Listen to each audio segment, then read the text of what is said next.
الحمدللہ رب العالمین والصلاة والسلام علی اشرف الانبیاء والمرسلین اما بعد فاعوذ باللہ من الشیطان الرجیم بسم اللہ الرحمن الرحیم۔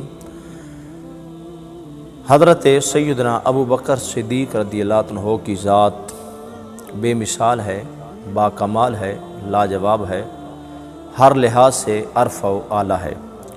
حضرت ابو بکر صدیق رضی اللہ عنہ کی کنیت جو ہے وہ ابو بکر ہے، آپ کا لقب جو ہے وہ صدیق اور عتیق ہے۔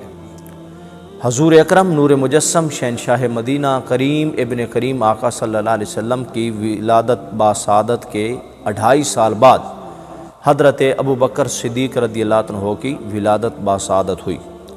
آپ کے گھر والوں نے آپ کا نام ابو قحافہ، آپ کے گھر والوں نے آپ کا نام عبد الکعبہ رکھا۔ سرکار دو عالم صلی اللہ علیہ وسلم نے آپ کا نام عبداللہ رکھا۔ حضرت ابو بکر صدیق رضی اللہ عنہ کے والد محترم کا نام ابو قحافہ عثمان ہے اور والدہ محترمہ کا نام ام الخیر سلمہ ہے۔ تمام صحابہ کے بے شمار مراتب اور درجے ہیں، لیکن جو مقام اور مرتبہ حضرت ابو بکر صدیق کا ہے وہ کسی کا نہیں ہے۔ کسی صحابی کی 1 پشت صحابی رسول ہے، کسی کی 2 ہیں، کسی کی 3 ہیں اور کسی کی 4 پشتیں صحابی رسول ہیں، تو وہ شان اور مقام حضرت ابو بکر صدیق کو ملا ہے۔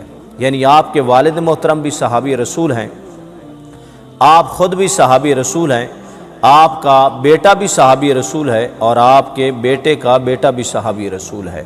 ویڈیو اچھی لگی ہے تو لائک کیجئے، شیئر کیجئے، آنے والی ویڈیو کا انتظار کیجئے۔ اللہ حافظ۔